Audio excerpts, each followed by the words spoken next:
sa inyong lahat at welcome na naman po sa YouTube channel ko. At ngayon, may nagbigay nga pala sa akin ng kamuting kahoy at maraming salamat nga pala kay Sir Mayo Delgado sa nagbigay sa akin ito. At tamang-tama kasi ito yung mga niluluto ko dati. Nagluluto kami ng mga kakanin. Naisipan kong gawin itong salbaro. At hindi ko alam sa Tagalog nito, pero sa amin salbaro ang tawag. At isi-share ko sa inyo kung paano ko to ginagawa at para pwede nyo rin itong pagkakitaan.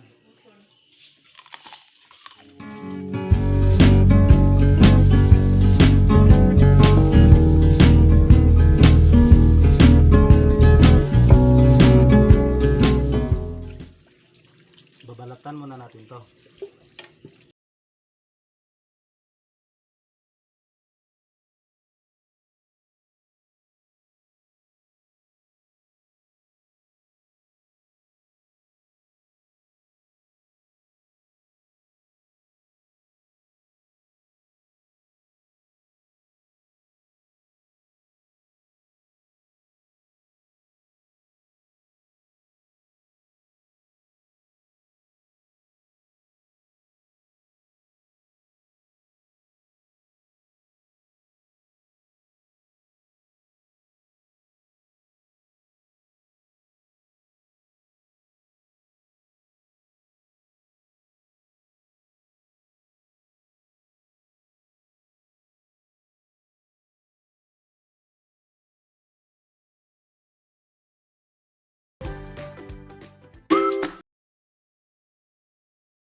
Lalagyan ko lang ng konting tubig para hindi siya masyadong tuyo.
pinatuyo ko na salbaro at yung tuyo na siya, so pwede ko na tong prituhin.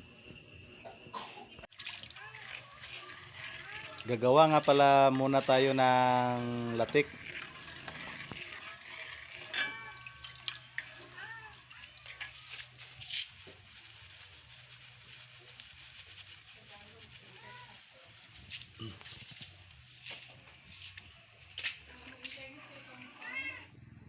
Lalagyan nga pala natin ng konting asin. Pwede ito.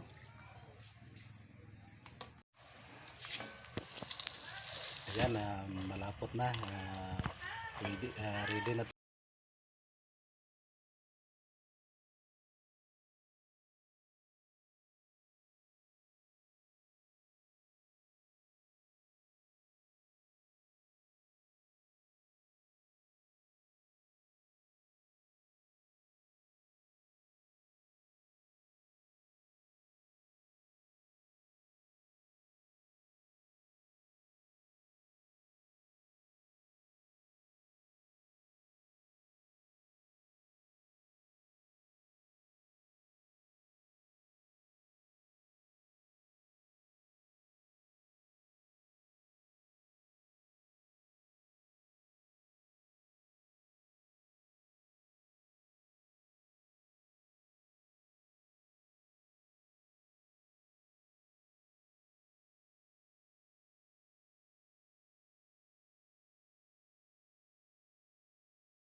Trapuhin na ko ang counter ha.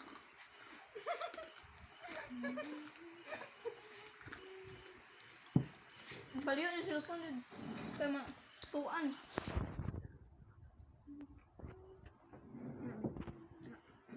Wala ba tayo asukal niya? Namay na siya. Kaya bila na naman dyan pag prito. Prito-prito ka daw. I-rep na matik. Wala ni puson.